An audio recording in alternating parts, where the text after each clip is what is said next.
Siyakubingelela sikwamukele ey'ndabeni zasihla sibonga kakhulu umbukeli ukuthi sihlanganyele kanye nawe namhlanje kusihlwa igama lami nguNoxolo wakwaMwali ihlabana elimhlophe qwa njengamanje ngembulike sibheke ihamba phambili kuleli hora lasebusuku nesikhombisa. I'm not happy about the way they handle our case, because I cannot say my case because it's not me alone. Iyaqhubeka imizamo yokuthola abantu abane okusolwa ukuthi bamuke nezikhukhula ngesikhathi kuhlasela imvula enamandla esifundazweni KwaZulu-Natal ngempela sonto. No papers were leaked in these examinations. Isikhungo esibhekele ubuqotho beyivivinyo ikaMatukuletsheni uMalusi sithi sixolisekile ngeyivivinyo zangonyaka odlule njengoba kungazange kubikwe izigameko zokuputshuka kwamaphepha. I think everybody is happy that we are one day before the game. You know, there's always a preparation, but you're looking forward to play. So we are aware that we have a tough opponent tomorrow. Umqeqeshi wabafana bafana uHugo Brush uthi iqembu lakhe selikulungela ukubhekana nemali emidlalweni wayo wokuqala womqhudelwano iAfcon eIvory Coast.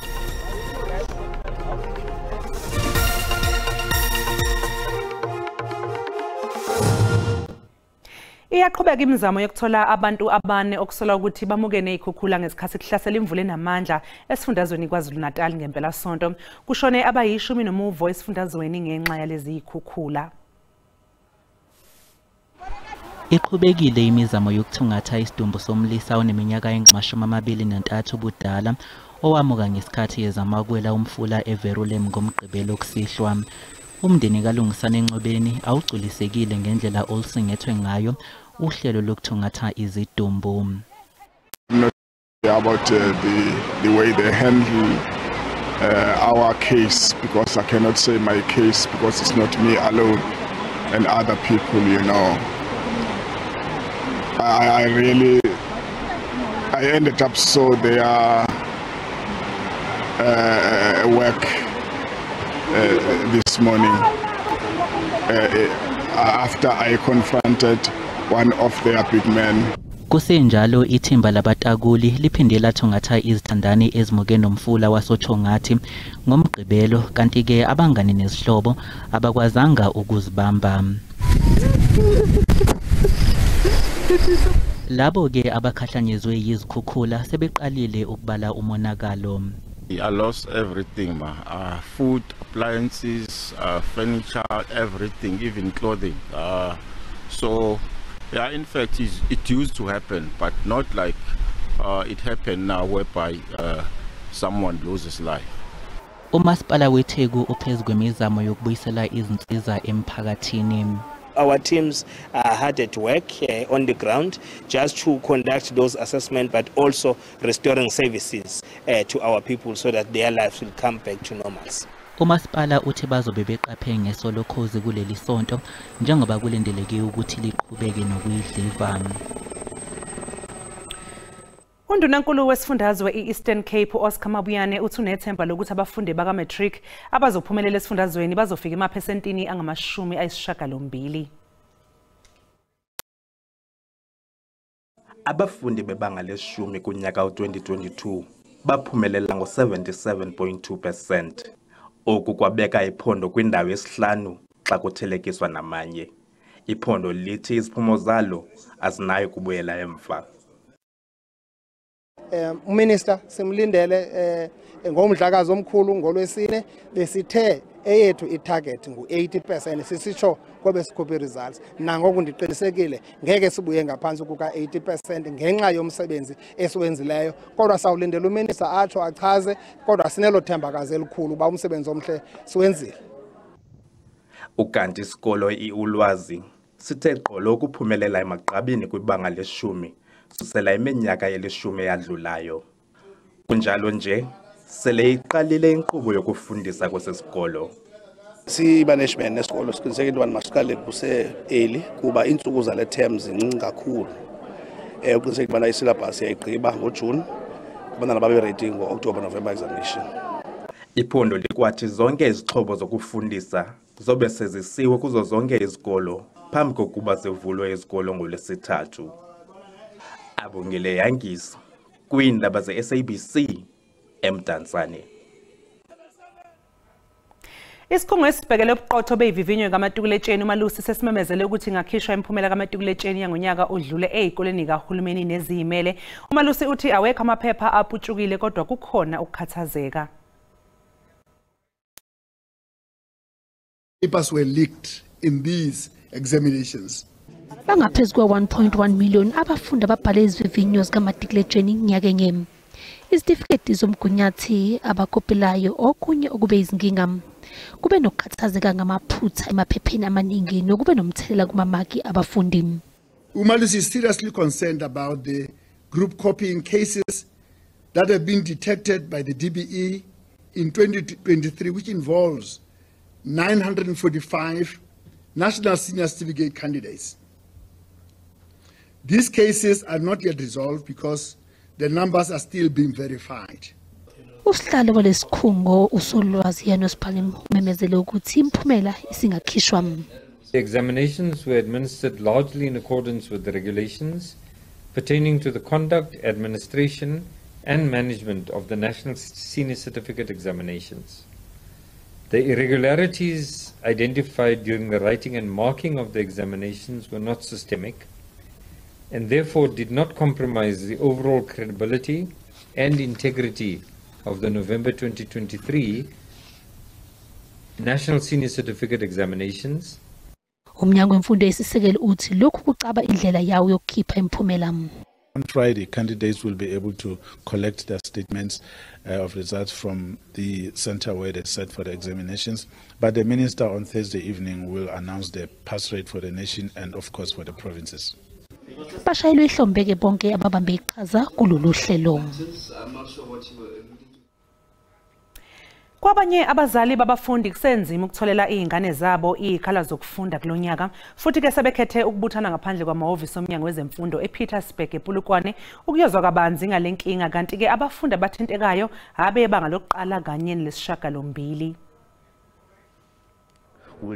Abazali bakhethe ukuzifikela bona amathupha ehhovisi lomnyango wezemfundo ngenxa yokuthi izingane zabo azikatholi izikhala ezikoleni yize izikole zivulwa ngoLwesithathu. The officials here have been giving us a little bit of mixed information. We are concerned. Since I arrived this morning, I wanted to appeal my child's application where I applied for him last year in a school near our residential area, but unfortunately we never even received a regret letter. We didn't receive any information from the department or from the school. Kuchithwe izicelo ezingaphezu kwezinkulungwane ezimbili ke abazali bengakwazi ukusidlulisa isinqumo somnyango. This process started in May, and our main concern was grade R1 and 8, where we received 9,700 applications, and I can confirm to you that 6,700 were accepted in the schools. We declined about 2,800 because of falsified documents, fraudulent documents, people giving us the proof of address that is handwritten, people who are not residing in Polokwane in the city.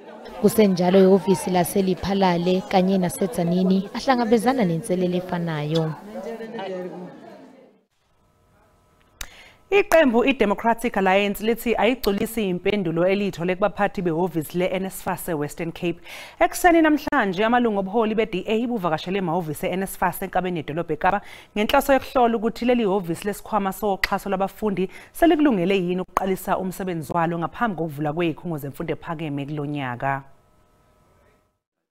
Igqiza leDA kwiphulo lokufuna impendulo ngendlela uNSFAS azakusombulula ngayo ingxaki ezambethe abafundi malunga nokubonelelwa ngezimali njengoko unyaka wezemfundo ka2024 ezakuqala. Abaphathi abaphezulu kwaNSFAS bajongene nemibuzo etshisebunzi. Ibiquka ukuhlaliswa kwabafundi, izibheno ngabo izicelo zabo zezimali zikhatyiweyo, nabo bangekahlawulelwa imali yabo kwanesicwangciso sokuhlangabezana nokunqongophala kwemali eqikelelwa kwi-1.1 billion yerandi. Sinengxaki okwangoku ubana the same distributors abebene hiccups so distributor funds previously sasengibo they're still the same people who are tasked with the distribution of ezo funds this year. By ingxaki, it's a problem. Abalawuli balengxowa-mali bavumile ukuba iimpendulo zabo ngahle bezinganiki izimpendulo zipheleleyo. It was at short notice. We did not receive the questions, we did not prepare for the questions, and some of the questions may have been responded to in a way that is not complete.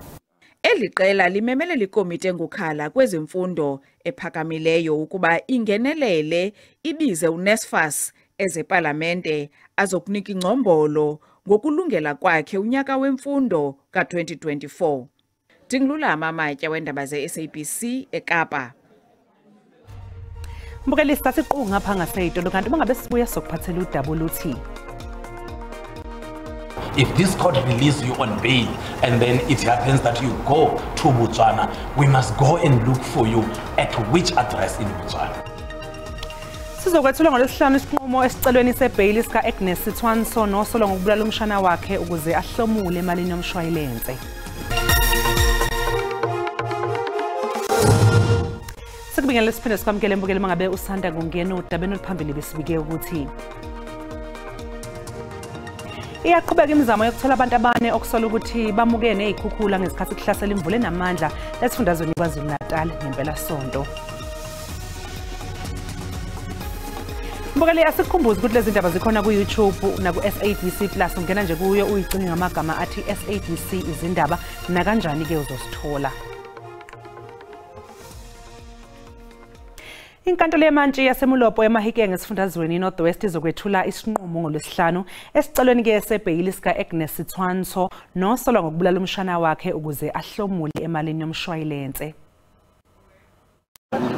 U-Agnes Sithwanso ubhekene necala lokubulala amabili okukhwabanisa kanye nokuphikisana nengalo yomthetho kubikwa ukuthi kusukela eboshiwe ezinyangeni ezimbili ubelokhu efuna njalo ukukhululwa ngebhayili kodwa umbuso uthi akufanele anikezwe ibhayili njengoba yingozi emndenini wakhe kanye nasemphakathini. Your Worship, the investigating officer testified before this court and he indicated the list of people insured by this accused where they are not even aware of that insurance, of those life insurance. And few of them, Your Worship, as we indicated, are our witnesses who are going to testify. And she knows them very well. U-Advocate Chinyane uphinde wadalula ukuthi kungahle kuphazamiseke ukuqulwa kwecala ngendlela yingozi ngayo uSithwanso. Your Worship, I did not hear this court just confirming from Mr. Mahlangu or the applicant as to okay, you have relatives in Botswana.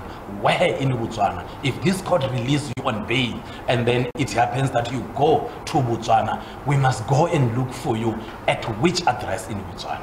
Noma kunjalo ummeli wakhe usichithile isethulo sombuso wathi ikhasimende lakhe ngeke liyephule imithetho yemingcele yakuleli uma ngabe linikezwe ibhayili. When we speak about these passports and that we're going to hand over our passports, the state is likely to make a submission that our borders are porous, so we should not rely on the fact that we won't have a passport. We're not saying that our borders were porous. We're merely saying that the state is going to allege that our borders are porous.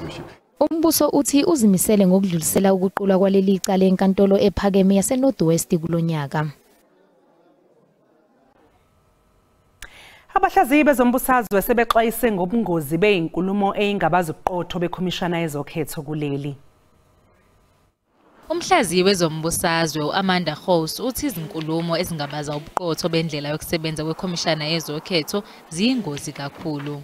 Political leaders should really think carefully about this type of talk because it will actually it can lead to election violence when votes are counted and people or voters are believing that the count was not done well or that there was some rigging of the counting of ballots.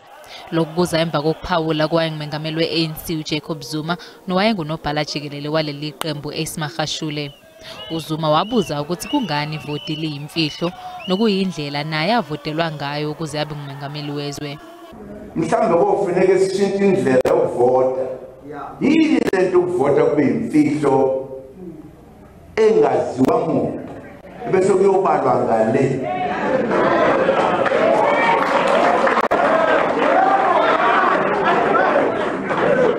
Yini amavota abantu engabalwa kubona wokumuntu. uMagashule naye waphawula ngendlela eyenza kuzwakala sengathi kunenkohlakalo ekhona ekubalweni kwamavoti. We are going to win elections, very confident. There's not going to be any rigging of elections. Our eyes are going to be open because we know, I've been part of the ANC, we know what's going to happen. Umengameli Cyril Ramaphosa usazolimemezela usuku lokhetho. I-IC yona ibingakaphenduli. Izwe laseCuba lisalokhu lichazwe njengezwe elivelele emhlabeni kulawo ayibophezela ngokuphelele kubambisaneni namazwe amaningi ase-Afrika ayecindezelwe. Ukutuswa kwelaseCuba bekugqame kakhulu emhlanganweni we-Africa-Cuba Solidarity Conference oqale namhlanje eWhite River eMpumalanga. Sekuyiminyaka elaseCuba lingumhlobo omkhulu namazwe amaningi lapha eAfrika. Namanje izwekazi lisalokhu liqhakambise igalelo leCuba ngomzabalazo wayo. The long-standing struggle of the Cuban people against imperial aggression remains a key political and moral battle for all progressive forces of the world. The Cuban struggle has stood out in history as the most enduring self-defense by the small island nation against the pressure of a superpower whose singular goal has been to force the proud Cuban people to give up their sovereignty and to give up their freedom. The young Cuban trained doctors will play a major role in mobilizing our populations to end the blockade, to get out of Guantanamo, to get Cuba off the list of terrorist supporting states. Iphini likaMengameli we-ANC uPaul Mashatile uncome elaseCuba ngokuqhubeka nokweseka amazwe ase-Afrika ikakhulukazi emkhakheni wezemfundo. A significant number of young individuals from South Africa has received education and training in Cuba and in Cuban education institutions. Some are still training there as we speak. Some have graduated, they are doctors, engineers, etc. Lengqungquthela eqhubekayo eWhite River ezophothulwa ngolesithathu iphinde yahlaba ikhwelo ngokuthi kukhandwe uxolo emazweni asempini eMiddle East. I-Action SA simemezele igama likaDokotela uNasiphi Moya njengaloyo elimfuna ukuthi angenele isikhundla sephini lemeya eTshwane. Leli qembu lithi ukuvulwa kwalesi sikhundla kulomkhandlu kwenzelwe uqinisekisa uzinzo ekubuseni ngokubambisana. Ukubusa ngokubambisana kwaseTshwane kube nezingxushunxushu seloko kwaqala ngo-2021. Ungaboni ngasolinye kwezombusazwe kuchaphazele indlela ekhanjiswa ngayo izidingo emphakathini. Nokho i-Action SA ithi lesi sikhundla esisha sephini likameya sizoqinisekisa ukuthi amaqembu agxila kulokho okumele agxile kukho. Futhi ikholwa ukuthi uDokotela Nasiphi Moya ngumuntu owulungele lo msebenzi. By providing strong leadership and coordination, as the executive, we can deliver infrastructure projects to meet the needs of our residents and contribute to the economic growth of our city. The second responsibility is that of overseeing service delivery at a regional level. It is essential that services are efficiently delivered to all regions of Tshwane. Umoya ngaphambilini usebenze njengesikhulu sezisebenzi ehhovisi lemeya kanye nomqondisi. Tshwane needs a deputy executive mayor who knows what the challenges are and has the delegations to get in there and work alongside the mayor to address those challenges. Umkhandlu waseTshwane uzoba nomhlangano ngolwesine ukuze kuqale uhlelo lokukhetha iphini lemeya. Bacala ezigidini ezingama-28 abantu bakulela baphila ngesibonelelo sikahulumeni. Lokhu kusho umengameli we-ANC uCyril Ramaphosa ngempelasonto ngesikhathi ethola inkulumo yosuku emcimbini wokugubha iminyaka eyi-112 leli qembu lasungulwa. More than 18 million South Africans in our country receive social relief from the government. Ethula inkulumo yosuku emgubhweni we-ANC ngempelasonto, umengameli weqembu elibusayo uCyril Ramaphosa ubalule impumelelo yeqembu selokhu lathatha izintambo zombuso eminyakeni engama-30 edlule. The South Africa of today is different and vastly improved from the South Africa of 30 years ago. Yize kunjalo kepha umbuzo omkhulu uthi ingabe lokhu kusho ukuthi iNingizimu Afrika iyizwe elinombuso oqhakambisa novikela inhlalakahle yezakhamuzi. Excited as they are that there are millions and millions of people that are depending on social grants. We're actually moving towards being a real welfare state. Lelizwe lingelinye lamazwe angalingani inhlobo ngokwenhlalo yabantu kanye nezinga eliphezulu lokwentuleka kwamathuba emisebenzi. The number of South Africans who are now in employment have increased from 8 million. When we got into office, there were only 8 million South Africans who were in formal employment. Nakuba ke lezi kuyizindaba ezinhle kwabantulayo, kepha azehli kahle kwabasebenzayo kwazise kungahle kwenyuswe imali yentela. Njengoba abantu abayizigidi ezingama-29 sebevele bethola izibonelelo, uhulumeni usacubungula udaba lwesibonelelo sabangasebenzi.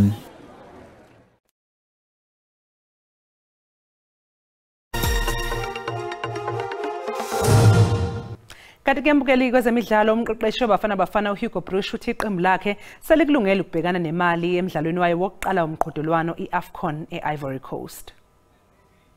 iBafana nethemba lokuthi izoyiguqisa okokuqala nqa imali emqhudelwaneni. Iqembu lakuleli layehlula kanye vo imali komngano usePort Elizabeth ngo-2019. Iqembu laseNtshonalanga nezwekazi Afrika seliyehlule kabili iNingizimu Afrika emidlalweni yama-quarterfinal emqhudelwaneni we-Africa Cup of Nations. Kusenjalo imali izogijima kulo mqhudelwano ihlandla le-13 kanti ayikazi yehlule emidlalweni wayo ukuvula kulo mqhudelwano. I think everybody is happy that we are one day before the game. You know, there's always a preparation, but you're looking forward to play. So we are aware that we have a tough opponent tomorrow with Mali. At the other side, we believe in our chances, and I hope that we can achieve our best level. Iphini likakapteni uPesita uthi abadlali sebesijwayele isimo sendawo abakuyo igoroho. I think we've handled that pretty well. I mean, most of the squad is now used to traveling and playing outside the country. So it's those that are in South Africa, they don't know what we are going through. I think we've handled everything quite well. And then we are looking forward to the games. The pitch is great. Umdlalo wesibili welakuleli izobhekana nomakhelwane Namibia ngesonto bese kuthi ngolwesithathu esontweni elizayo likadulisane neTunisia.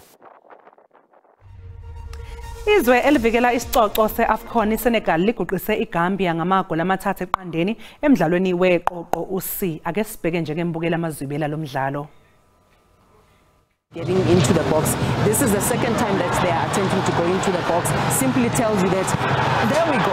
There's a goal. There we go. You said it. The profile of goals will never change. Goals will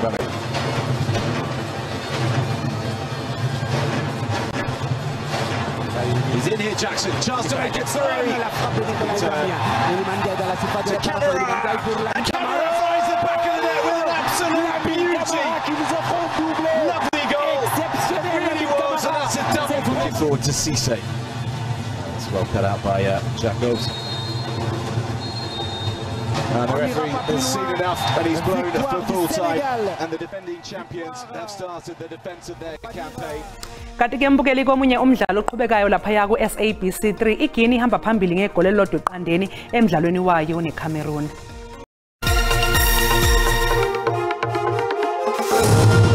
Ungamukele mbukeli ngithi kwaze kwentokozo ukuthi siphinde sihlangane makhulu amathuba emfule ezingaphelezela ukuduma ikakhulukazi mongena lapha enyakatho ntshonalanga neKwaZulu Natal yongena eMpumalanga kanjalo naseGauteng abamancane nodwa wesikole saseFreystata ningizimu yaZulu Natal kanjalo nasengxenyeni ke ezilapha eMthatha entshonalanga iqhubene nokubalela ebusuku banamhlanje sihambe siyobheka usuku lakusasa sikusho ngokena amahloni ukuthi ngaqhubeka libalela engxenyeni esentshonalanga sika ngamafa oguneni ngaseningizimu la ngomkhemezelo khona nje uyongena lapha koGeorge Copleton Bay uyongena lapha koGqeberha abamancane amathuba emfule ezingaphelezela ukuduma endaweni ke esempumalanga ikakhulukazi lapha eStern Cape makhulu kodwa mongena eMthatha yongena kwaZulu Natal yongena kweleseFreystata eGauteng uyongena eMpumalanga abe makhulu kakhulu kwamathuba emvula ke ezingathanda ukuphelezela ukuduma kulozo ndawo kanti ke lezi imvula ezingaphelezela ukuduma namhlanje zingaba nomgozi kakhulukazi engxenyeni ke esenyakatho neKwaZulu Natal kanti ke kusasa futhi iSouth African Weather Service iyaqhubeka ikhipha lesixwayiso esilapha kusigaba sesibili semvula ke ezinomgozi ikakhulukazi enyakatho Zulu Natal yongena eMpumalanga kanjalo nasengxenyeni ezilapha eGauteng uyongena ungena futhi ke engxenyeni ezilapha ngaseningizimu ekakhulukazi enyakatho Mpumalanga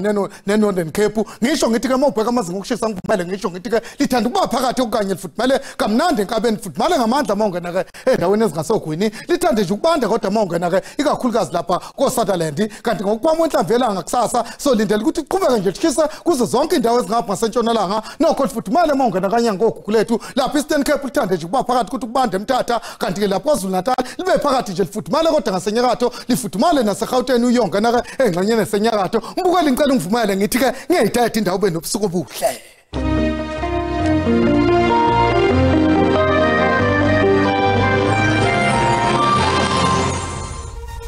Mbukeli ube nobusuku obuhle usale kahle